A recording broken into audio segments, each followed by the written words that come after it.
எனது வீடியோவை பார்க்கும் சகோதர சகோதரிகள் அனைவருக்கும் அஸ்ஸலாமு அலைக்கும் வரஹ்மத்துல்லாஹி வபரகாத்துஹு. Thanks for coming my channel இப்சான்ஸ் கேலரி. அல்ஹம்துலில்லாஹ். இன்ஷா அல்லாஹ் இன்றைய வீடியோவில் என்ன பார்க்க போகிறோம் அப்படின்னா, பெண்கள் கட்டாயமாக செய்யக்கூடாத 3 செயல்கள் பற்றி தான் பார்க்க போகிறோம்.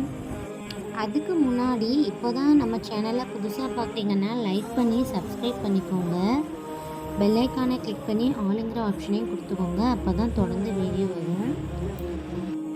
இந்த காலகட்டத்தில் பெண்கள் இந்த செயலை செய்யலாமா செய்யக்கூடாதா, நம் மார்க்கத்தில் இடம் இருக்கா இல்லையா அப்படிங்கிறது கூட கொஞ்சம் கூட யோசிக்காமல் ஃபேஷன் அப்படிங்கிற பேரில் இஸ்லாத்திற்கு மாற்றமான செயல், அதாவது இஸ்லாத்தில் இடம்பெறாத செயலை செய்கிறத நம்ம கண்ணால் பார்க்குறோம்.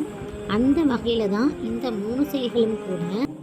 அந்த 3 செயல் என்ன அப்படின்னு சொல்லி வாங்க பார்க்கலாம். புகாரில் வரக்கூடிய 2 செய்திகள் தெளிவாக பார்க்க முடியுது. ஒன்று, பச்சை குத்தி விடுபவனையும் பச்சை குத்தி கொள்பவனையும் அல்லாஹ் சபிக்கிறான்.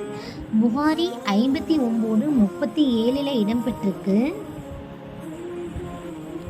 இரண்டாவது, ஒட்டுமுடி வைத்து விடுபவனையும் ஒட்டுமுடி வைத்துக் கொள்பவனையும் நபிகள் நாயகம் ஸல்லல்லாஹு அலைஹி வஸல்லம் அவர்கள் சபித்தார்கள்.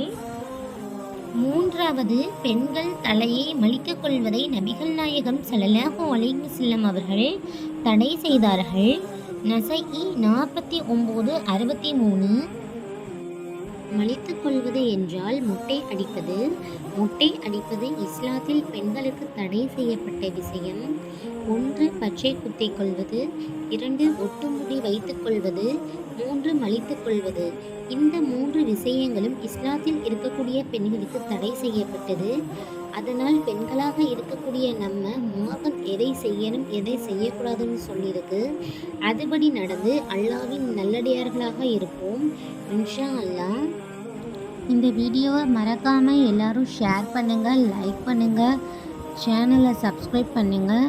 நாளை நெக்ஸ்ட் வீடியோவில் பார்க்கலாம். அஸ்ஸலாமு அலைக்கும் வரஹ்மத்துல்லாஹி வபரகாத்துஹு.